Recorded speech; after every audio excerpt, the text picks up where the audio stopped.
गोपिका जीवनस्मरणं गोविन्द गोविन्द। सद्गुरु विठ्ठलदास महाराज की जय। பிரம்மனிஷ்டால் பகவானுடைய சரித்திரங்களை அற்புதமாக வர்ணிச்சன் வர இந்த அத்தியாய ஆரம்பத்துல சுக்காச்சாரியால் கிட்ட பரீட்சித் மகாராஜா கேள்வி கேட்கிறாராம். எங்க தாத்தா அர்ஜுனன் இருக்காரு, அந்த அர்ஜுனன் சுபத்ரை விவாகம் செய்து கொண்டா. சுபத்ரை பலராம சுவாமி கிருஷ்ணனுடைய தங்க.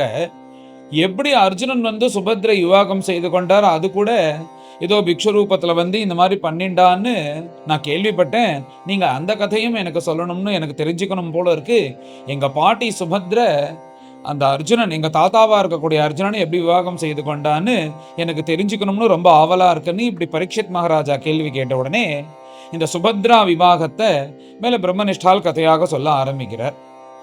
அர்ஜுனன் ஒரு பொழுது தீர்த்த யாத்திரையாக பாரத தேசம் முழுக்க சஞ்சாரம் பண்ணிட்டு வரார். ஏற்கனவே அந்த சுபத்ரா பத்தி தெரியும், கிருஷ்ணனுடைய தங்க அழகானவள்னு தெரியும். கிருஷ்ணருக்கும் சுபத்ரையும் அர்ஜுனனும் ஆசைப்படுறா அப்படின்றது முன்னாடியே விஷயம் தெரியும்.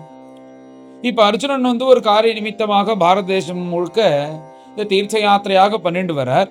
அப்படி தீர்த்த யாத்திரை பண்ணிட்டு இந்த பிரபாச கஷேத்திரம்னு சொல்லக்கூடிய துவாரகைக்கு பக்கத்துல வந்தபோது சில விஷயங்கள் அவர் காதுல விழறதான். என்ன அப்படின்னா, அந்த சுபத்ரை ரொம்ப அழகானவள், குணவதி.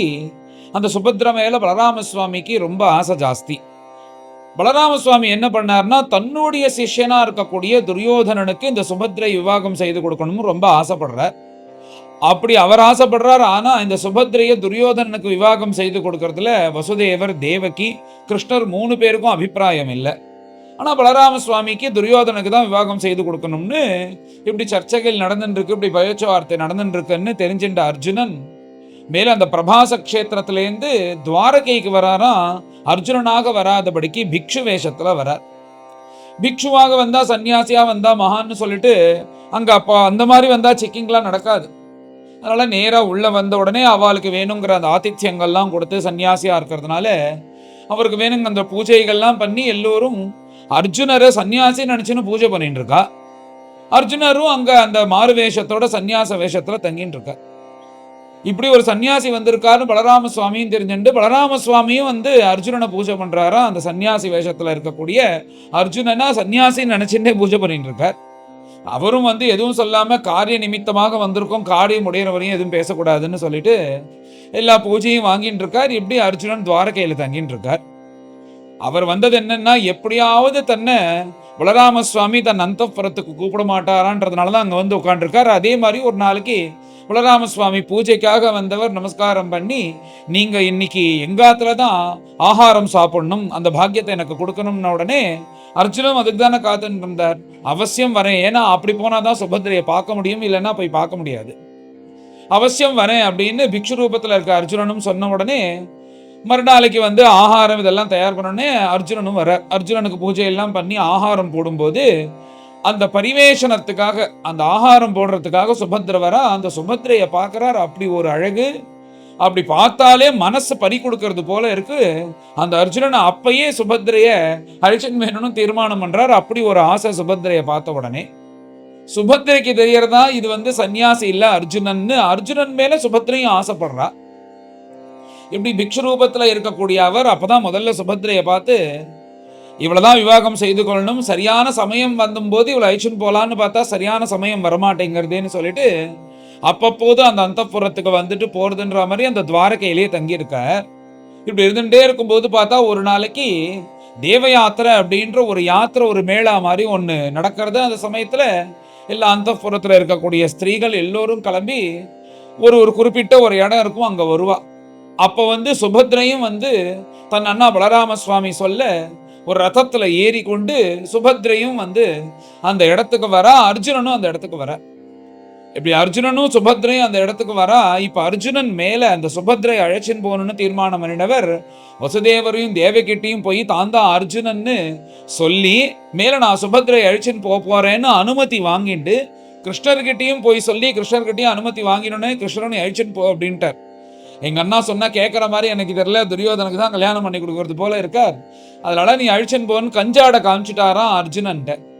உடனே அந்த தேவ யாத்திரன்னு சொல்லக்கூடிய அந்த மேளா மாதிரி நடக்கக்கூடிய அந்த இடத்துக்கு சுபத்ரை வந்த உடனே அர்ஜுனனும் சித்தமாக ஒரு ரதத்துல இருந்து கொண்டு சிம்மம் வந்து மாம்ச தண்டத்தை தூக்கின்னு போறது போல அப்படியே வந்து சுபத்ரை அலாக்கா தூக்கிண்டு ரதத்துல வச்சுன்னு கிளம்பிட்டாராம் அர்ஜுனன்.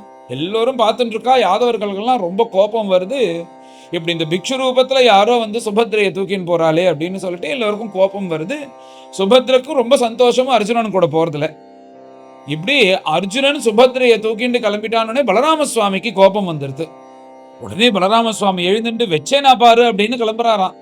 இவர் போய் கண்டிப்பா ஏதாவது பண்ணிடுவார்னு சொல்லிட்டு உடனே இப்ப கிருஷ்ணர் என்ன பண்றாருன்னா, இப்ப சண்டை போட்டு ஜெயிக்கிறதெல்லாம் முக்கியம் கிடையாது, அண்ணாவை சமாதானம் படுத்தணும் அப்படின்ற தீர்மானம் பண்ணி கிருஷ்ணர் போய் பலராம சுவாமிக்கு நமஸ்காரம் பண்ணி, யாரு கிருஷ்ணபக்ஷத்துல இருக்கிற யாதவர்கள் எல்லோரையும் கூப்பிட்டு பலராம சுவாமிக்கு நமஸ்காரம் பண்ண சொல்லி, அண்ணா நீங்க கோபிச்சிக்க கூடாது, இந்த சுபத்ரையும் அர்ஜுனன் ஆசைப்படுறா, அர்ஜுனனும் சுபத்ரையை ஆசைப்படுறா, அவளுக்கு விவாகம் செய்து வைக்கிறதா சரி அப்படின்னு சொல்லிட்டு கிருஷ்ணர் எடுத்து சொல்றாராம் பலராம சுவாமிக்கு. அப்படி கிருஷ்ணரே எடுத்து சொன்ன உடனே அத்தனை யாதவர்களும் சொன்ன உடனே பலராம சுவாமி சமாதானமாயி போயின்னு இருக்கிற அந்த அர்ஜுனனை கூப்பிட்டு நிறுத்தினார். அப்பா, என் தங்கையை விவாகம் செய்து கொண்டு இப்படியே தூக்கின்னு போயெல்லாம் விவாகம் பண்ணக்கூடாது. என் தங்கைக்கு யதேஷ்டமாக நான் எல்லாம் சீர்வரிசையெல்லாம் வச்சிருக்கேன். அது எல்லாத்தையும் சேர்த்து தான் உன் கூட அனுப்புவேன்னு ஏராளமான சொர்ணங்கள், அப்புறம் வந்து சைன்யங்கள், தாசிதாச வர்க்கங்கள் அத்தனையும் எல்லாத்தையும் எடுத்து சுபத்ரையும் விவாகம் செய்து கொடுத்து அர்ஜுனனோட பலராம சுவாமி சந்தோஷமா அனுப்பி வைக்கிறார். இப்படி பலராம சுவாமி சமாதானமான உடனே அங்க பலராம சுவாமி பக்கம் இருக்கிற யாதவர்கள், அப்புறம் பாண்டவர்கள், பாண்டவ பட்சமா இருக்கக்கூடியவர்கள் எல்லோரும் சமாதானமானா. பலராம சுவாமியே இந்த கல்யாணம் நடத்தி வச்ச உடனே எல்லாரும் சமாதானம் ஆயிட்டா. இப்படிதான் வந்து உங்க தாத்தா அர்ஜுனனுக்கும் உங்க பாட்டியா இருக்கக்கூடிய சுபத்ரைக்கும் விவாகம் நடந்ததுன்னு பிரம்மனிஷ்டால் இந்த கதையை சொல்லிட்டு மேல இன்னொரு சரித்திரத்தை ஆரம்பிக்கிறார். மேல பிரம்மனிஷ்டால் எந்த கதை சொல்றாருன்னா, மிதிலா நகரத்துல 2 பேர் இருக்கலாம். ஒருத்தர் வந்து அந்த மிதிலா நகரத்தையே பரிபாலனம் பண்ணிக்கூடிய பகுலாஸ்வன்னு ஒரு ராஜா.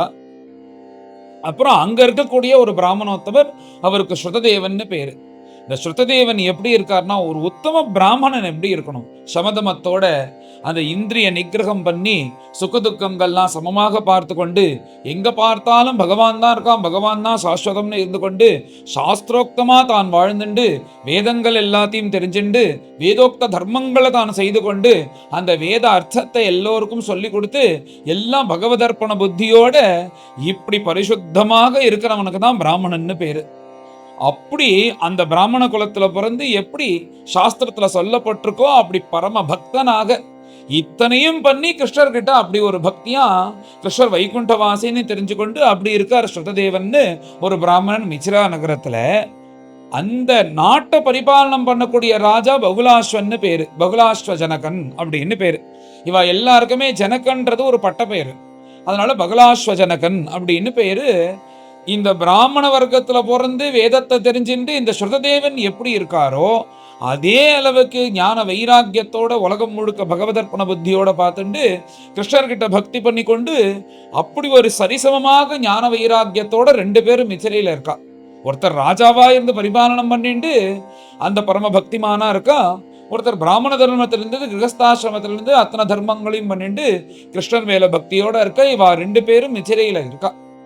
இந்த 2 பக்தர்கள் எவ்வளவு முக்கியம் அப்படின்னா, இங்க துவாரகையில வசிச்சுட்டு இருக்கிற கிருஷ்ணர் அவரை பார்க்கிறோமோனோ எவ்வளவு பிஸியா இருக்கார். அவருடைய ஷெட்யூலை பார்த்தாலே ரொம்ப பிஸியா இருக்கு.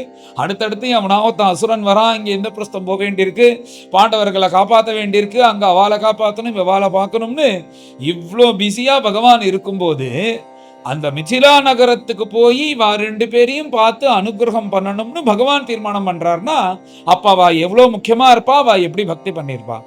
கிருஷ்ணருக்கு என்ன தோன்றதுன்னா, அந்த உத்தம பக்தர்களா இருக்கக்கூடிய 2 பேருக்கும் மிதிலைக்கு போய் அங்க கொஞ்ச நாள் தங்கி அவர்களுக்கு அனுகிரகம் பண்ணணும்னு தீர்மானம் பண்ணி இப்படி கர்மம்னு நினைக்கிறார். அப்ப என்ன ஆச்சரியம்னா, பகவான் துவாரகையில இருக்கிறதுனால நாரதர், வியாசர், விஸ்வாமித்ரர் அத்தனை மகரிஷிகளும் என்னன்னா சுத்தி சுத்தி சுத்தி வராலாம் துவாரகையே. எப்பேற்பட்ட பிரபு வைகுண்டவாசி உலகத்துல இருக்கிறவாறு எல்லோரையும் உத்தாரணம் பண்ணணுன்றதுக்காக துவாரகையில வந்து இருக்கும்போது அந்த பிரபு கூட இருக்கிற பாக்கியம் ஒன்றும், அதனால சுத்தி சுத்தி வரால அத்தனை மகான்களையும் அழிச்சுக்கிறாராம் பகவான். அத்தனை ரிஷிகளையும் அழித்து கொண்டு தாருகண்ட சொன்ன உடனே அற்புதமான ரதம் அவர்கள் எல்லோரையும் ரதத்துல ஏற்றி கொண்டு இங்க துவாரகையிலேந்து மிதிலா நகரத்துக்கு கிளம்பி போறாராம். இப்படி அவ 2 பேரை பார்க்கணும்னு அத்தனை மகான்களையும் அழித்து கொண்டு மிதிலா நகரத்துக்கு வரார். வைகுண்டவாசியா இருக்கக்கூடிய பிரபு பரமாத்மா தன் கிரகத்தை தேடி தன் நாட்டை தேடி வரார் அப்படின்னு சொல்லிட்டு இதை தெரிந்து கொண்டு அந்த பகுலாஷன்னு சொல்லக்கூடிய அந்த ராஜாவும் ஸ்ருததேவனும் சித்தமாக இருக்காலாம் அந்த பிரபுவை எதிர்கொண்டு அழைக்கணும்னு. இப்படி பகவான் வரார் மிதிலா நகரத்துக்கு அப்படின்னு தெரிந்து கொண்டு இங்க சுத்தி முத்தி இருக்கக்கூடிய நிறைய ராஜாக்கள் அவாவா மந்திரிகளோட அங்கங்க இருக்கக்கூடிய பிராமணர்கள், வேதம் படிச்சவர்கள், மற்றவர்கள் எல்லோருமே வந்து கிருஷ்ணருக்கு சுவாகத்தம் கூப்பிடணும் அப்படின்னு சொல்லிட்டு அந்த மிதிலா நகரத்தினுடைய எல்லையில காத்து கொண்டு இருக்கா. பகவானும் அப்படி வராரா ரதத்துல.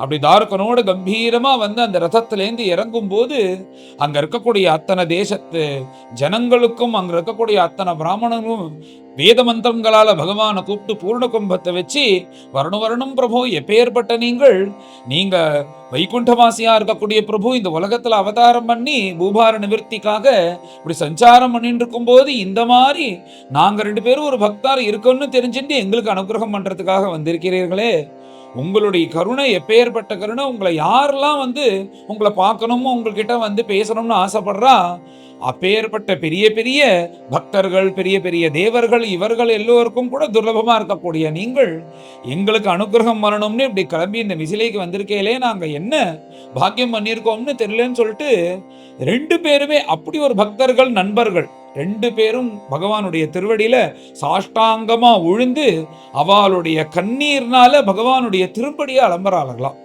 அப்படி எழுந்தோடனே அவள் ஆசுவாசப்படுத்தி பகவான் ஆலிங்கனம் செய்து கொண்டு அவ உடனே கையை கூப்பிட்டு கிருஷ்ணரை பார்த்து அவாவா தன்னுடைய கிரகத்துக்கு வரணும் அப்படின்னு சொல்லிட்டு 2 பேரும் கூப்பிடுறா. இப்படி கிரகத்துக்கு வரணும்னு கூப்பிட்டா என்ன பண்ணுவா, யாருடைய கிரகம் முதல்ல இருக்கு சொல்லுங்க. போற வழியில அவ ஆத்துக்கு போயிட்டு அடுத்தது இவ ஆத்துக்கும் போயிட்டு அப்படியே நான் கிளம்புறேன்னு இப்படிதான் சாதாரணமா இருக்கக்கூடிய லோகத்துல இருக்கிறவா பாகவதால் வேத வித்துக்கள் எல்லாரும் இப்படிதானே பண்ணுவா. உடனே பகவான் என்ன பண்ணார், இப்ப 2 பேர் ஆத்துக்கும் வரணுமோனோ அப்படின்னு சொல்லிட்டு அவ பார்த்துட்டே இருக்கும் போதே யோகேஸ்வரனா இருக்கக்கூடிய பிரபு 2 கிருஷ்ணனாக மாறுறாராம். அந்த 2 கிருஷ்ணனா மாறின உடனே எல்லோருக்கும் அப்படி ஆச்சரியமா இருக்கு, பரம ஆனந்தம் படுறார்களாம். அதுல ஒரு கிருஷ்ணர் நான் வந்து இந்த பகுலாஷன் சொல்லக்கூடிய இவனுடைய அரண்மனைக்கு போய் இவன்கிட்டே பூஜையை வாங்கிக்கிறேன்னார். இன்னொரு கிருஷ்ணர் நான் இந்த ஸ்ருததேவன் சொல்லக்கூடிய இந்த பிராமணனுடைய ஆத்துக்கு போறேன் அப்படின்ன உடனே அங்க இருக்கிற மகரிஷிகளும் பாதி பேர் இந்த பக்கம் க்ஷத்ரிய ராஜாவினுடைய அந்த ராஜ்யத்துக்கும் சில பேரும் அப்புறம் பிராமணனுடைய கிரகத்துக்கும் சில பேரும் இப்படி அவாவா பிரிஞ்சு கிருஷ்ணரோட கிளம்பி போறாராம். அப்படி ஆச்சரியமாக பகவான் ஒரு கிருஷ்ணனா போகாதபடிக்கு 2 பேருக்கும் ஒரே சமயத்துல அனுகிரகம் பண்ணணும். அப்படி 2 பேரும் ஞான வைராக்கியத்துல சமமா இருக்கிறதுனால யோகேஸ்வரனா இருக்கக்கூடிய பிரபு 2 ரூபத்தை எடுத்துட்டு அவ கிரகத்துக்கு கிளம்புறார். பகுலாஸ்வன்னு சொல்லக்கூடிய அந்த ராஜாவுடைய கிரகத்துக்கு பகவான் வந்த உடனே அந்த பகுலாஸ்வனுக்கு பரம சந்தோஷமா எப்பேற்பட்ட திருவடி என்னுடைய கிரகத்துக்கு வந்திருக்கு அப்படின்னு சொல்லிட்டு எந்த திருவடி கங்காஜனகமோ, எந்த திருவடிய மகாலட்சுமி தேடுறாலோ, எந்த திருடைய வேதங்கள் தேடுறதோ, எந்த திருடைய மகான்கள்லாம் அனவரத்தமும் மனசுல தியானம் பண்ணிட்டு இருக்காலோ அப்பேற்பட்ட திருவடி என் கிரகத்துல படுறதே. கிருஷ்ணரே வந்தார்னா எப்படி இருக்கும், தானா வந்தானே அப்படி ஒரு எண்ணத்தோட பகவானுக்கு சுவாகத்தம் கூப்பிட்டு அப்படி எல்லா உபச்சாரங்களும் பண்ணி உயர்ந்த சிம்மாசனத்துல பகவானை உட்காத்தி வைத்து அப்படியே பகவானுக்கு நமஸ்காரம் பண்ணி தன்னுடைய பாஷ்பத்தினால கண்ணீர்னால பகவானுடைய திருவடி அலம்பி அப்புறம் தன்னை சமாதானம் படுத்தி கொண்டு தன்னுடைய பத்னி புத்திரர்கள் எல்லோரையும் வர சொல்லி பகவானுக்கு நமஸ்காரம் பண்ண சொல்லி அப்புறம் பகவானுக்கு மேல பாத பூஜை பண்ணணும்னு தீர்மானம் பண்ணி ஒரு பெரிய தங்க தாம்பாளத்துல கொண்டு வந்து அதுல நிறைய திரவியங்கள்லாம் எடுத்துன்னு வர சொல்லி தன் பத்னினால ஜடம் விட சொல்லி அந்த பாதத்தை அலம்பி தான் புரோக்ஷனம் பண்ணி கொண்டு அப்புறம் அந்த சந்தன குங்குமங்கள்லாம் இட்டு அந்த பாதத்துக்கு தூப தீபங்கள்லாம் காமிச்சு எல்லா உபச்சாரங்களும் பண்ணி அப்படி பகவானுக்கு அத்தனை பூஜையும் பண்ணி உபச்சாரங்கள்லாமும் பண்ணி பாவம் பகவான் ரொம்ப தூரத்திலேருந்து பிரயாணம் பண்ணி வந்திருக்காரோன்னு அப்பேற்பட்ட பிரபுவுக்கு பூஜை எல்லாம் முடிச்சதுக்கு அப்புறம் அவரை விசாந்தியா ஆகாரம் அவருக்கு கொடுத்து அவர் சாப்பிட்ட உச்சிஷ்டத்தை தானும் சாப்பிட்டு பகவான் இப்படி அந்த சிம்மாசனத்துல ஒய்யாரமா சாஞ்சி கொண்டு காலை நீட்டிண்டு அப்படி உட்காண்டிருக்காராம். அப்படி சும்மா அப்படி சாஞ்சின்னு படுத்துக்கிறது போல இப்படி பகவான் ஒய்யாரமா காலை நீட்டின்னு உட்காண்டிருக்கும் போது நேரா அந்த பகுலாஷன் வந்து எந்த பிரபுவனுடைய திருவடி அப்படி பார்க்கறதுக்கே அப்படி அற்புதமாக ரமணீயமாக இருக்கக்கூடிய அந்த 2 திருவடியை எடுத்து பகவானை இப்படி கையை கூப்பி நமஸ்காரம் பண்ணி பகவானுடைய அந்த அனுமதியை பெற்றுக்கொண்டு அந்த 2 திருவடியும் தூக்கி தன்னுடைய மடியில வச்சுட்டான். மடியில வச்சுட்டு அந்த திருவடி சேவை பண்றாராம். அந்த திருவடி சேவை பண்ணிட்டு மேல பகவான ஸ்தோத்திரம் பண்றாராம். எப்பேற்பட்ட பாக்கியம் பாருங்க. அப்படியே பார்த்தார் பகவான, பூஜை பண்ணினா ஸ்தோத்திரம் பண்ணார். இல்லாதபடிக்கு எந்த பிரபு இந்த சிம்மாசனத்துல இப்படி ஒய்யாரமாக சாஞ்சிட்டு உட்காண்டிருக்காரோ அவருடைய திருவடியை தூக்கி தன் மடியில வைத்து கொண்டு அந்த திருவடியை பிடிச்சிண்டே அந்த பகவான ஸ்தோத்திரம் பண்ணக்கூடிய பாக்கியம். மேல அற்புதமாக இந்த பகுலாசன்னு சொல்லக்கூடிய மிதிலாதிபதி ஸ்தோத்திரம் பண்ண போறார் கிருஷ்ணனை. பிரபு, இங்க எப்பேற்பட்ட கருணாமூர்த்தி! இந்த உலகத்துக்கே ஆதாரமா இருந்து உலகத்தை உண்டாக்கி உலகத்தை நடித்துண்டு இப்படி பறக்கக்கூடிய பிரபு உங்களுடைய மகிமை தெரியவரால் தான் தெரியும். அப்பேற்பட்ட இருக்கக்கூடிய நீங்கள் ஒண்ணுமே அல்பனா இருக்கக்கூடிய நான் ஒரு நாட்டுக்கு ராஜா, நான் என்ன உங்களுக்கு பண்ணிட முடியும்? அப்படி அல்பமா இருக்கக்கூடிய நான் ஒரு பக்தி செய்யறேன்னு அதுக்கு சந்தோஷப்பட்டு நீங்க இந்த பூலோகத்துல அவதாரம் பண்ணி உங்களுக்கு இத்தனை 1000 காரியம் இருக்கும்போது எனக்கு தரிசனம் கொடுக்கணும்னு இங்க வந்திருக்கிறீர்களே, நான் எப்பேற்பட்ட பாக்கியம் பண்ணியிருக்கேன்னு என்ன கேட்டாதான் தெரியும். அதை வாயால சொல்லி வர்ணிக்கவே முடியாது. நீங்க உங்க வாக்குனால சொல்லியிருக்கேலோனோ, எனக்கு மகாலட்சுமியை விட, நான் பட்டிருந்திருக்க ஆதிசேஷனை விட, நான் இருக்கக்கூடிய வைகுண்ட லோகத்தை விட, நான் சஞ்சாரம் பண்ற கருட வாகனத்தை விட யார் என்னிடத்துல பக்தி பண்றார்களோ அவா கிட்டதான் எனக்கு பிரியம் ஜாஸ்தின்னு நீங்க சொன்னேலே, நீங்க சொல்லியிருக்கேன்னு நான் கேள்விப்பட்டிருக்கேன். அது நிரூபிக்கிறது போல இருக்கு. உங்களுடைய பக்தன் உங்க இடத்துல பக்தி பண்ணிட்டு இருக்கிற எனக்கு அனுகிரகம் பண்ணணும்ன்றதுக்காக அங்கேருந்து கிளம்பி என் கிரகத்துக்கு வந்திருக்கிறீர்களே, அப்பேற்பட்ட உங்களுக்கு நான் என்ன பதில் பண்ண முடியும்? நமஸ்காரம் பண்றது தவிரன்னு சொல்லிட்டு இப்படி அற்புதமா ஸ்தோத்திரம் பண்ணிட்டே வரார் அந்த பகுலாஸ்வன். பிரபு, இப்பேற்பட்ட நீங்கள் பூபார நிவர்த்திக்காக வைகுண்டவாசியா இருக்கக்கூடிய பிரபு பூலோகத்தில் அவதாரம் பண்ணி இந்த யாதவ வம்சத்துல பிறந்து கிருஷ்ணனாக எல்லா அசத்துகளையும் சம்ஹாரம் பண்ணி இப்படி அற்புதமான லீலைகள் பண்ணிட்டு வரீர்களே, எல்லா லீலைகளையும் நான் கேட்டிருக்கேன், சேவிச்சிருக்கேன். அப்பேற்பட்ட உங்க லீலைகள் எல்லாம் அனுபவிக்கக்கூடிய பாக்கியம், அதுக்கும் மேல எனக்கு ஒரு பாக்கியத்தை பார்த்தேலா. இப்படி நீங்க உங்களுடைய லீலைகள்ல இப்படி மிதிலா தேசத்துக்கு ஒண்ணுமே இல்லாத ஏதோ சாதாரண பக்தி செய்யக்கூடிய இந்த பகுலாஸ்வனுக்கு பகவான் அனுகிரகம் பண்ணான்னு உங்களுடைய லீலையில என்னுடைய கதையும் சேர்றது. அப்படி எனக்கு அப்படி அந்த பாக்கியத்தை நீங்க கொடுத்தீர்கள். நான் என்ன பண்ணிட்டேன் பெருசா? நான் என்ன பிரகலாத சுவாமி மாதிரி பக்தி பண்ணேன்னா அப்படி பெரிய பெரிய பக்தியா பண்ணினேன். ஆனா உங்களுடைய கருணையினால எல்லாம் சாத்தியம்னு தெரிந்து கொண்டேன். உங்களுடைய லீலைகளை ஒன்னா இருக்கக்கூடிய என் கிரகத்துக்கு வந்ததும் ஒரு லீலையாக சேர்றது என்னுடைய பரமபாகியம். நீங்க இங்க வந்திருக்கிறீர்களே, எங்களுடைய முன்னோர்கள் நிமிதானே எங்களுடைய குலக்கூட்டஸ்தர், அந்த நிமி வம்சத்துல தானே நாங்க பிறந்திருக்கோம். அப்படி நிமியிலேருந்து ஆரம்பிச்சு எல்லோரும் நீங்க இங்க வந்தீர்கள் தெரிஞ்சுட்டா பித்ருலோகத்துல இருக்கிறவா எல்லோரும் பரம சந்தோஷப்பட்டு ஆசீர்வாதம் பண்ணுவா. வைகுண்டவாசியா இருக்கக்கூடிய பிரபு நம்ம கிரகத்துக்கு வந்தாரேன்னு அவ எல்லாம் மேல கரையேறார்கள், பரம சந்தோஷப்படுறார்கள். என் குடும்பமே பரம பாவனமாறுது அப்படின்னு சொல்லிட்டு அற்புதமாக பகவான ஸ்தோத்திரம் பண்ணி முடிக்கிறார். பகவானும் அங்க இருக்கிறவா எல்லாரும் அங்க நிறைய பேர் வந்திருக்காராம் கிருஷ்ணரை பார்க்கறதுக்காக. இவருக்கும் சந்தோஷமா அனுகிரகம் பண்ணி அங்க இருக்கிறவா எல்லோருக்கிட்டையும் அப்படி பேசிக்கொண்டு பரமா அனுகிரகம் பண்ணிட்டு இருக்காரு இங்க அரண்மனையில. மேல அந்த ஸ்ருததேவனுடைய கிரகத்துக்கு பிரபு போனாரோன்னு அங்க என்ன நடந்ததுன்னு பிரம்மனிஷ்டால அந்த கதையும் சொல்ல ஆரம்பிக்கிறார். இந்த ஸ்ருததேவருடைய கிரகத்துக்கு பகவான் வராராம். வரும்போது மகான்களோட சேர்ந்துதானே வரார். பகவானை பார்க்கறதே சந்தோஷமா இருக்கு, கூட மகான்களும் சேர்ந்து வரும்போது அவருக்கு என்ன பண்றோன்னே தெரியலையாம். பரம பக்தனா இருக்கிறதுனால நாமம் சொல்லிண்டே குதிச்சுட்டே வராராம். அந்த கிருஷ்ணர் அந்த மகான்கள் எல்லோரையும் நாமம் சொல்லிண்டே சுத்தி சுத்தி குதிச்சுன்னு வராராம். அப்புறம் அப்புறம்தான் அவருக்கு கொஞ்சம் கொஞ்சமா சாதாரண நிலைக்கு அப்புறம் பகவானை கூப்பிட்டு வரணும்னு உள்ள அழைச்சின்னு எப்பேற்பட்ட பிரபு என் கிரகத்துக்கு வந்திருக்கிறீர்களே, அதே மாதிரி எப்படி பகுலாசம் சொன்னாரோ அதே மாதிரி நீங்க உங்களுடைய சமயத்துல இப்படி நான் ஒருத்தன் இருக்கேன்னு எனக்கு அனுகிரகம் பண்றதுக்காக இங்க வந்திருக்கீங்களே. நான் அப்படி என்ன பெருசா பண்ணிட்டேன்? நான் ஒண்ணுமே பண்ணலையே. உங்களை பார்க்கறது, உங்களுக்கு பூஜை பண்றதே பரம துர்லபம். இதுல உங்களுடைய ஹிருதயமா இருக்கக்கூடிய இத்தனை மகான்களையும் பாகவதாலையும் அழிச்சுன்னு வந்திருக்கேலே, நான் என்ன பாக்கியம் பண்ணியிருக்கேன்னு எனக்கு தெரியலன்னு சொல்லிட்டு எந்த பிரபுவனுடைய திருவடிய மகான்கள்லாம் தேடுறாளோ, வேதங்கள்லாம் தேடுறதோ, அந்த பிரபுவனுடைய திருவடியும் எனக்கு இப்ப கிடைச்சிடுது.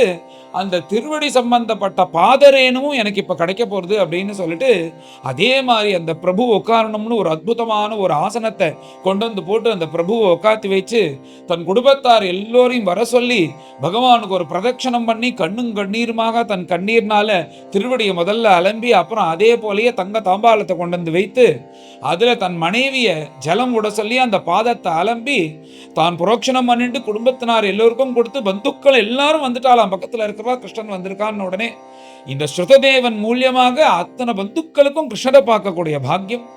அத்தனை பேரும் கிருஷ்ணரை பார்த்து சந்தோஷப்படுறா. எல்லாருக்கும் தீர்த்த பிரசாதமாக கொடுத்துட்டு அந்த தீர்த்தம் அப்படியே வச்சா எங்கேயாவது விநியோகம் ஆயிடுமேன்றதுக்காக அப்படியே தன் உடம்புல அபிஷேகம் போல ஸ்நானம் பண்ணுவது போல உடம்புல தலையில ஊத்தின்ட்டாரா. இந்த தீர்த்தம் தனக்கு முழுக்க கிடைக்கணும் அப்படின்னு பரம சந்தோஷத்தோட அந்த தீர்த்தத்தை போட்டுண்டு அப்புறம் பகவானை பார்த்து மகான்கள் எல்லோரையும் பார்த்து அவால் எல்லாரையும் கூட பூஜை பண்ணி எல்லோரையும் உட்காந்து வச்சு அதே மாதிரி பகவானுக்கு பாத பூஜைகள்லாம் பண்ணி அதே மாதிரி தூப தீப நைவேத்தியம் எல்லாம் சமஸ்த உபச்சாரங்களும் பண்ணி இவரும் ஸ்ருததேவரும் அவர் மாதிரியே மேல பகவானை பார்த்து பேச ஆரம்பிக்கிறார். பிரபோ, இப்ப என் கிரகத்துக்கு வந்திருக்கிறீர்களா? நீங்க என்னுடைய பக்திக்காக வந்திருக்கிறீர்கள். நான் அப்படி என்ன பக்தி பண்ணிட்டேன்? நான் அவ்வளோ பக்தியா பண்ணியிருக்கேன். ஆனா உங்களுடைய கருணையை பார்க்கும்போது என்னுடைய பக்தி அது கிட்டக்க கூட வராது. உங்களுடைய கருணை மலை போல இருக்கு, என்னுடைய பக்தி ஒரு கல்லு மாதிரி கூட இல்லை அப்படின்னு சொல்றார்களாம். இந்த மகான்கள் எல்லோரும் எப்படின்னா தன்னை எப்பயுமே அபராதி, தான் அபக்தன் இப்படிதான் தன்னை சொல்லிப்பா. நான் பரிபூர்ணமா பக்தி பண்ணிட்டேன், என்ன மாதிரி ஒரு பக்தன் கிடையாது, நான் 100% பக்தி பண்ணி பகவானை வர வச்சுட்டேன்னு எந்த மகானும் சொல்லிக்க மாட்டா. அங்கேயும் அவர் இப்படிதான் சொல்றார், இவரும் இப்படிதான் சொல்றார். தன்னை அகம்பாவம் இல்லாத நிலையில பகவானை ஸ்தோத்திரம் பண்றதுதான் அவருக்கும் பிடிக்கும். அப்படிதான் இருக்கணும். இவா பக்தி பண்ணதுனாலதான் பகவான் வந்திருக்கார். ஆனாலும் தன்னை தாழ்த்திக்கிறான். நீ வந்ததுதான் கருணை அப்படின்னு சொல்லி பிரபு அப்படி வந்திருக்கியேன்னு அதே மாதிரியே பகவானுக்கு இங்கேயும் அவரும் கலைச்சி போய் வந்திருக்கான்றதுனால பகவானுக்கும் உத்தமமாக ஆதித்யம் போட்டு பகவானை சாப்பிட சொல்லி அப்படி பகவானை இதே மாதிரி அந்த ஒரு ஆசனத்துல உட்காத்தி வச்சு இவர் இப்ப கீழே உட்கார்ந்துன்னு அந்த பகவானுடைய திருவடியை தூக்கி தன்னுடைய தொடையில வைத்து கொண்டு பகவானுடைய திருவடியை பிடிச்சுட்டே மேல பகவானை பார்த்து ஸ்தோத்திரம் பண்றாரா அந்த ஸ்ருததேவர். பிரபோ, நீ எப்பேற்பட்டவன்? இந்த உலகத்துல இருக்கிறவன் எல்லாம் இந்த உலகத்தை பார்த்துட்டு ஏமாந்து போறா. இந்த உலகம்லாம் உண்டாகிறதுக்கு முன்னாடியும் நீ தான் இருக்க, உலகம் நடக்கும் போது நீயா இருக்க, உலகம் அழிந்தது பிறகும் நீயா இருக்க. ஆனா உலகத்தை பார்த்து எல்லாரும் ஏமாந்து போறார்களே, இந்த உலகம்லாம் உண்டாகிறதுக்கு முன்னாடியே நீ இருக்க. அப்பேற்பட்ட நீங்கள் இந்த உலகத்தை உண்டாக்கி எல்லாவிலையும் அந்தர்யாமியா இருக்கே. அப்படி இருக்கும்போது எல்லாரிடத்துலையும் நீங்க இருக்கும்போது நீங்க என்ன அவளை பார்த்து சந்தோஷப்படுறீங்களா? சந்தோஷப்படுறது இல்லைன்னு ஒரு அற்புதமான ஒரு விஷயம் சொல்றார். என்னன்னா எல்லாருடைய ஹிருதயத்திலையும் அந்தர்யாமியா பகவான் தானே இருக்கார். ஆனா அவன் பகவத் பக்தனா இருந்து பக்தி பண்ணிண்டு நல்லவனா இருந்து இப்படி இருக்கும்போதுதான் பகவான் உள்ள சந்தோஷமா உட்காந்துருக்காரா அவனுக்குள்ள அந்தர்யாமியா. அபக்தனா இருந்து கொண்டு லௌகிகமான விஷயத்தை பார்த்து கொண்டு சுயநலமாக இருந்து கொண்டு எதுக்கும் பிரயோஜனம் இல்லாத காரியத்தை பண்ணிட்டு இப்படி சுத்தின்னு இருந்தானா ஏதோ தலையெழுத்தேன்னு உள்ள அந்தர்யாமியா இருக்காராம். ஒரு உத்தம பக்தன் நாமத்தை சொல்லிக்கொண்டு மனசை பரம பவித்திரமாக வைத்துக்கொண்டு யாருக்கும் எந்த தப்பும் நினைக்காதபடிக்கு தன்னை பரம பவித்திரமாக யார் வாழ்ந்துட்டு இருக்காளோ அவளுடைய மனசுல பகவான் பிரசன்னமா உட்காண்டிருக்கார். அப்பேற்பட்ட பக்தனுடைய மனசுல நீ சந்தோஷமாக உட்காண்டிருக்க. என்னை பொறுத்தவரையும் உலகத்துல எல்லோரும் முழிச்சுன்னு நிறைய காரியங்கள் பார்க்கறா. உன்னுடைய ஸ்மரணை இல்லாதது எதுவா இருந்தாலும் அவன் முழிச்சுட்டு காரியத்தை பார்த்தாலும் அவ அஜ்ஞானத்துல மூழ்கி தூங்கிட்டு இருக்கான் தான் நான் நினைக்கிறேன். எப்பொழுதெல்லாம் உன்னை ஸ்மரிக்கிறார்களோ இந்த உலகத்துல அப்பொழுதுதான் அவன் முழிச்சுட்டு இருக்கான்னு நான் அபிப்பிராயப்படுறேன் பிரபு. ஆகையினாலும் உன்னுடைய ஸ்மரணையை எல்லோருக்கும் நீ கொடுக்கணும், அந்த ஸ்மரணையை எனக்கும் அனவரத்தமும் கொடுக்கணும்ன்றது போல இப்படி பிரார்த்தனை பண்ணிட்டே வர. பிரபு, இங்க வந்திருக்கிறீர்களே, ஏதாவது காரிய நிமித்தமா வந்திருக்கிறீர்களா? நாங்கள்லாம் ஏதாவது நீங்க ஆக்ஞாபிக்கிறீர்களா? ஏதாவது நாங்க உங்களுக்கு செய்து கொடுக்கணுமா? ஏதாவது காரியம் இருந்தா சொல்லுங்கோ, தேவரீர் சொல்லதா அடியேன் தீர்த்து வைக்கிறேன். ஏதாவது வேலை இருந்தா எனக்கு சொல்லணும், ஏதாவது காரிய நிமித்தமா நீங்க வந்திருக்கிறீர்களான்னு இப்படி கேட்ட உடனே பரம சந்தோஷப்பட்டு பகவான் அந்த ஸ்ருததேவரை எழுப்பி தன் பக்கத்துல உட்காத்தி வைத்து கொண்டு அவருடைய கையை பிடிச்சிட்டு ஆசையா சொல்றாராம். நீங்க பேசுறதெல்லாம் எப்படி இருக்கு தெரியுமா? காதுக்கு இனிமையா இருக்கு. நான் இங்க வேற எந்த காரியத்துக்காகவும் வரல. நீங்க 2 பேரும் பண்ணக்கூடிய அந்த பக்தி ஸ்நேக பாவத்துல இருந்து கொண்டு ஒரு ராஜாவா அவன் பக்தி செய்யறது, ஒரு பிராமணோத்தமரா இருந்து நீங்க பக்தி செய்யறது, நீங்க 2 பேரும் ஸ்நேகிதர்களா இருந்து இப்படி என்னிடத்துல பக்தி செய்யறத பார்த்து சந்தோஷப்பட்டு உங்களுக்கு அனுகிரகம் பண்ணி கொஞ்ச நாள் இந்த மிச்சிரையில தங்கணும்ன்றதுக்காக தான் நான் வந்திருக்கேன்னு பகவான் சொன்ன உடனே அவரால் தாங்க முடியலையா. அப்படியே கண்ணும் கண்ணீருமா பகவானை பார்த்துட்டே இருக்கார். மேல பகவான் பேசுறார். அப்புறம் தன்னை கொஞ்சம் சமாதானப்படுத்திக்கிறார் அந்த ஸ்ருததேவன். அதுக்கப்புறம் நீர் சொன்னீரோ நான் வந்தா அந்த இடம் பரம பவித்திரமாகும்னு. அது வாஸ்தவம் தான். ஆனா நீங்க 2 பேரும் இந்த ஊர்ல இருக்கிறதுனால, உங்களை மாதிரி இருக்கிற பக்தர் இருக்கிறதுனாலயே இந்த நாடு பரம பவித்திரமாக ஆயிடுறது. நான் வந்ததுனால இன்னும் கூட கூடிய பவித்திரமானது கிடைக்கிறது. அது வாஸ்தவம் தான். என்னுடைய திருவடிப்பட்டா ஆகும்ன்றதுதான் வாஸ்தவம். நீங்க சொன்னது போல இந்த நாடே பரம பவித்திரமாக ஆறுது. அதுக்கு முன்னாடியே உங்களுடைய இங்க இருக்கிறதுனால இந்த நாடு பரம பவித்திரமா எடுத்துன்னு சொல்லி, இந்த மகான்கள்லாம் இருக்காளே, என் கூட வந்திருக்கிறாளே, ஆசைப்பட்டு வந்திருக்கா உங்களை பார்க்கணும்னு என் கூட.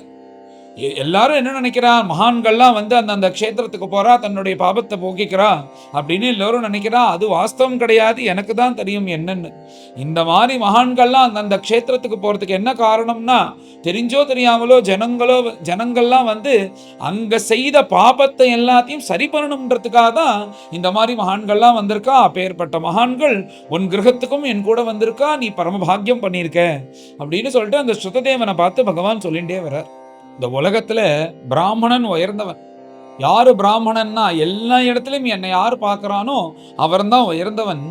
பகவான் தன் வாக்குனால இப்ப என்ன சொல்றாருன்னா, 4 கைகளோட சங்கு சக்கர கதாபத்மத்தோட கௌஸ்தவம் மகாலட்சுமிய மார்பல தரித்து கொண்டு வைகுண்டவாசியாவோட ரூபத்தோட நான் இருக்கேனே, இந்த உலகத்துல நான் தான் உயர்ந்தவன்னு எல்லா விஷயத்திலும் எல்லாரும் சொல்றா.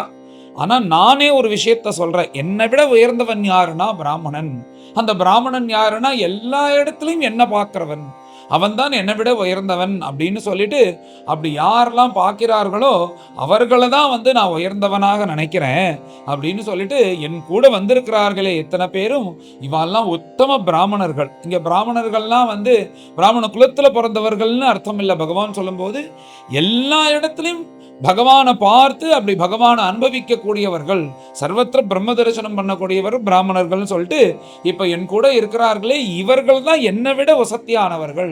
அதனால இத்தனை பூஜை உபசாரங்கள்லாம் எனக்கு நடந்தது, அதுக்கு சதிருஷமாக இவர்களுக்கும் பண்ணணும், அதுதான் நான் சந்தோஷப்படுவேன்னு சொல்லிட்டு இப்படி அந்த ஸ்ருததேவன்ட்ட சொன்ன உடனே ஸ்ருததேவனும் பரம சந்தோஷப்பட்டு, மேல அந்த பகுலாஸ்வனும் ஸ்ருததேவனும் பகவானை எப்படி அவ வந்து உபசாரங்கள் பண்ணாலும் அத்தனை உபசாரத்தோட மகான்களுக்கும் அப்படி ஒரு பூஜையை பண்றா பகவானுக்கு சந்திரசமாக பகவானுடைய ஆக்ஞையினால. அப்படி பண்ணே பகவானும் பரம சந்தோஷப்பட்டு, பகவான் வந்து கிருஷ்ணர் வந்து இவா கூட கொஞ்ச நாள் தங்கி இந்த பக்தர்களுக்கு அனுகிரகம் பண்ணணும்னு பிரத்யேகமாக இந்த மிथिला நகரத்துக்கு வந்திருக்காராம்.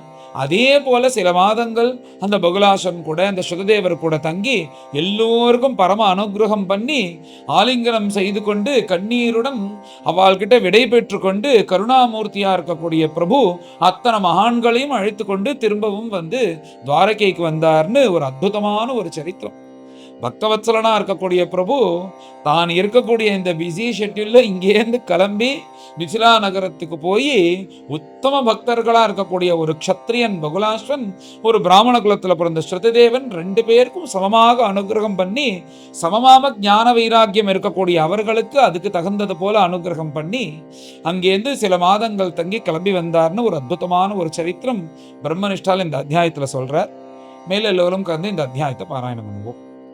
அச்ச षडशीतितमोऽध्यायः राजोवाच ब्रह्मन् वेदितुमिच्छामः स्वसारं रामकृष्णयोः यथोपयेमे विजयः या ममासीत् पितामही। श्रीशुक उवाच अर्जुनः तीर्थयात्रायां पर्यटन् अवनीं प्रभुः गतः प्रभासम् अशृणोत् मातुलेयीं स आत्मनः दुर्योधनाय रामस्तां दास्यतीति न चापरे तल्लिप्सुः स यतिर्भूत्वा त्रिदण्डी द्वारकाम् अगात्। तत्र वै वार्षिकान् मासान् अवात्सीत् स्वार्थसाधकः पौरैः सभाजितो अभीक्ष्णं रामेण अजानता च सः एकदा गृहमानीय आतिथ्येन निमन्त्र्यतं श्रद्धयोपहृतं भैक्ष्यं बलेन बुभुजे किल सोऽपश्यत्तत्र महतीं कन्यां वीरमनोहरां प्रीत्युत्फुल्ल ईक्षणः तस्यां भावक्षुब्धं मनोदधे सापि तं चकमे वीक्ष्य नारीणां हृदयङ्गमं हसन्ती व्रीडितापाङ्गी तन्यस्तहृदये क्षणा तां परं समनुध्यायन् अन्तरं प्रेप्सुरर्जुनः न लेभे सम्भ्रमच्चित्तः कामेनातिबलीयसा महत्यां देवयात्रायां रथस्थां दुर्गनिर्गतां जहार अनुमतः पित्रोः कृष्णस्य च महारथः रथस्थः धनुरादाय शूरांश्च अरुन्धतो भटान् विद्राव्य क्रोशतां स्वानां स्वभागं मृगराडिव तच्छ्रुत्वा क्षुभितो रामः पर्वणीव महार्णवः गृहीतपादः कृष्णेन सुहृद्भिश्च अन्वशाम्यत प्राहिणोत् पारिबर्हाणि वरवध्वोर्मुदा बलः महाधन उपस्करेभ रथाश्वनर योषितः श्रीशुक उवाच कृष्णस्यासीत् द्विजश्रेष्ठः श्रुतदेव इति श्रुतः कृष्णैकभक्त्या पूर्णार्थः शान्तः कविरलम्पटः स उवास विदेहेषु मिथिलायां गृहाश्रमी अनीहया आगताहार्य निर्वर्तितनिजक्रियाः यात्रामात्रं त्वहरहः दैवात् उपनमत्युत नाधिकं तावता तुष्टः क्रियाश्चक्रे यथोचिताः तथा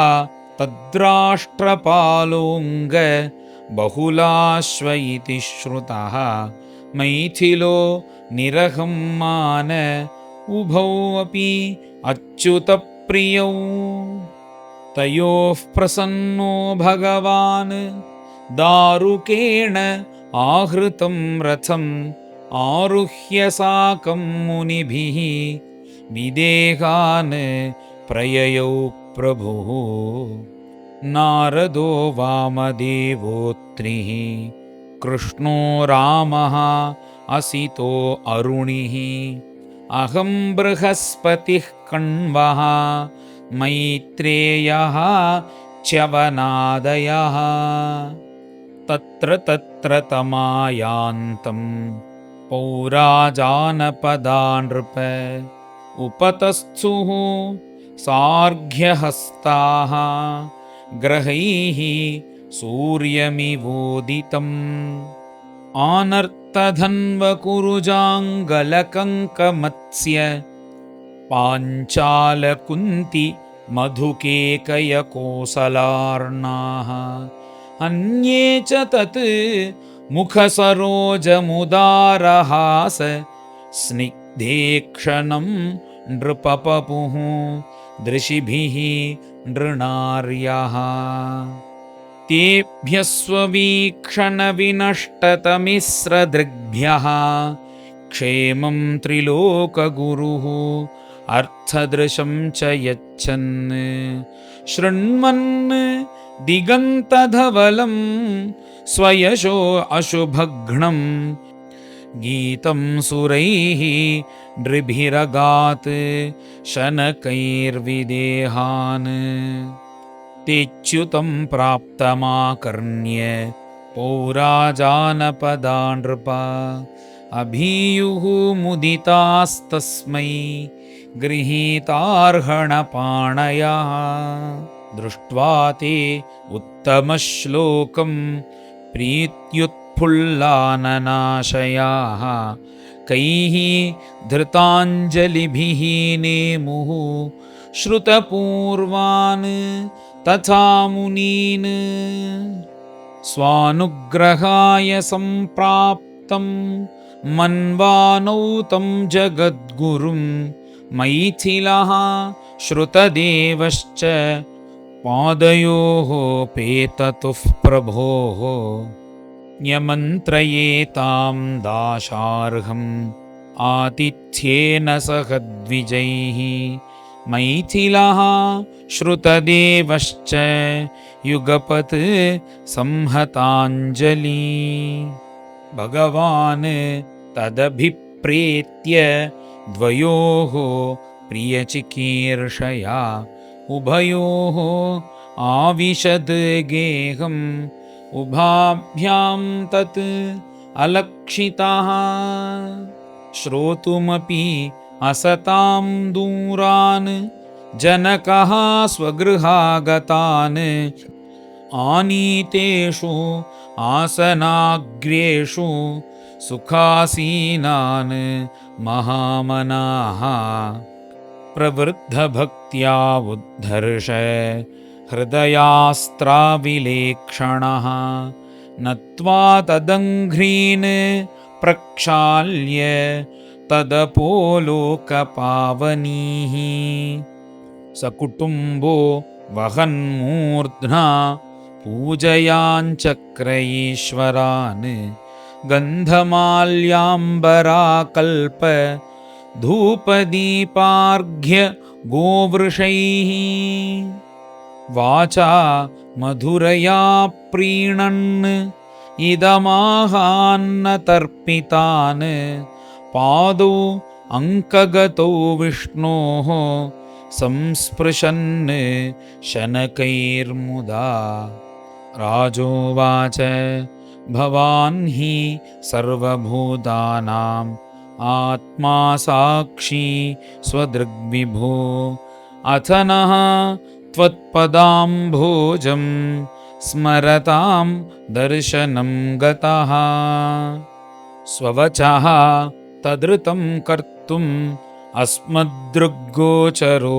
भवान् यदाथैकान्तभक्तान्मे नानन्तः श्रीरजः प्रियः को नु तत् चरणाम्भोजम् एवंवित् विसृजेत् पुमान् निष्किञ्चनानां शान्तानां मुनीनां यः त्वम् आत्मदः योऽवतीर्य यदोर्वंशे नृणां संसरतामिह यशोवितेनेतच्छान्त्यै त्रैलोक्यवृजिनापहम् नमस्तुभ्यं भगवते कृष्णाय अकुण्ठमेधसे नारायणाय ऋषये सुशान्तं तपयीयुषे दिनानि कतिचित् भूमन् गृहान्नो निवसद्विजैः समेतः पादरजसा पुनीहीदं निमेः कुलम् इत्युपामन्त्रितो राज्ञा भगवान् लोकभावनः उवास कुर्वन् कल्याणं मिथिलानरयोषिताम् श्रुतदेवः अच्युतं प्राप्तं स्वगृहाञ्जनको यथा नत्वा मुनीन् सुसंहृष्टः धुन्वन् वासो ननर्तः तृणपीठभृशे श्वेतान् आनीतेषु उपवेश्य सः स्वागतेन अभिनन्द्याघ्रीन् सभार्यो अवनिजे मुदा तदम्भसा महाभागा आत्मानं स्वगृहान् वयं स्नापयाञ्चक्र उद्धर्षः लब्ध सर्वमनोरथः फलार्हणो क्षीरशिवामृताम्बुभिः मृदासुरभ्या तुलसीकुशाम्बुजैः आराधयामास यथोपपन्नया सपर्यया सत्त्वविवर्धनान्धसा सतर्कयामास कुतो ममान्वभूत् गृहान्धकूपे पतितस्य सङ्गमः यः सर्वतीर्थास्पद पादरेणुभिः कृष्णेन चास्य आत्मनिकेतभूसुरैः सूपविष्टान् कृतातिथ्यान् श्रुतदेव उपस्थितः सभार्यस्वजनापत्यः उवाच अङ्घ्यभिमर्शनः श्रुतदेवोवाच नाद्य नो दर्शनं प्राप्तः परमपूरुषः यर्हीदं शक्तिभिः सृष्ट्वा प्रविष्टो ह्यात्मसत्तया यथा शयानः पुरुषः मनसैव आत्ममायया सृष्ट्वा लोकं परं स्वाप्नम् अनुविश्य अवभासते शृण्वतां गदतां शश्वत् अर्चतां त्वाभिवन्दतां नृणां संवदतामन्तः हृदि भास्यमलात्मनां हृदि स्थोऽपि अतिदूरस्थः कर्मविक्षिप्तचेतसाम् आत्मशक्तिभिः अग्राह्योऽपि अन्ति उपेतगुणात्मनाम् नमोऽस्तु ते अध्यात्मविदां परात्मने अनात्मने स्वात्मविभक्तमृत्यवे सकारणाकारणलिङ्गमीयुषे स्वमायया असंवृतरुद्धदृष्टये सत्वं शाधिस्वभृत्यान्नः किं देव करवामहे एतदन्तो नृणां क्लेशः यद्भवान् अक्षिगोचरः श्रीशुकोवाच तदुक्तम् इत्युपाकर्ण्य भगवान् प्रणतार्तिः गृहीत्वा पाणिना पाणिं प्रहसन् तमुवाचः श्रीभगवानुवाच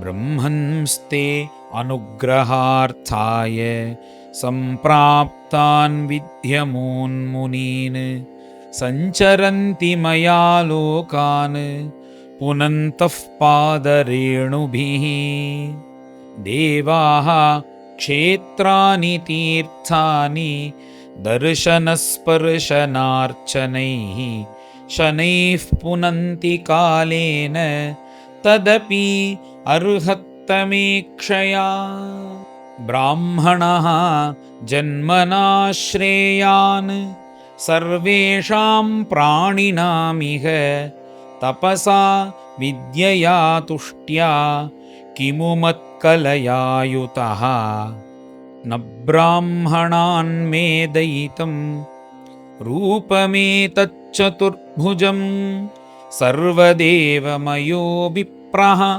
सर्वदेवमयो ह्यहम् दुष्प्रज्ञा अविदित्वैवम् अवजानन्ति असूयवः गुरुं मां विप्रमात्मानम् अर्चादो युज्यदृष्टयः चराचरमिदं विश्वं भावाये चास्य हेतवः मद्रूपाणीति चेतसि आधत्ते विप्रो मदीक्षया तस्मात् ब्रह्मर्षीनेतान् ब्रह्मन् मच्छ्रद्धयार्चया एवं चेत् अर्चितोऽस्मि अद्धा नान्यथा भूरिभूतिभिः। श्रीशुक उवाच स इत्थं प्रभुणादिष्टः सह कृष्णान् द्विजोत्तमान् आराध्यैकात्मभावेन मैथिलश्चापसद्गतिम् एवं स्वभक्तयो राजन् भगवान् भक्तभक्तिमान् उषित्वा आदिश्य सन्मार्गं पुनर्द्वारवतीमगात्। श्रीहरये नमः। श्रीहरये नमः। इति श्रीमद्भागवते महापुराणे पारमहंस्यां संहितायां दशमस्कन्धे उत्तरार्धे श्रुतदेवानुग्रहो नाम षडशीतितमोऽध्यायः। गोपिका जीवनस्मरणं गोविन्द गोविन्द। सद्गुरु विठ्ठलदास महाराज की जय।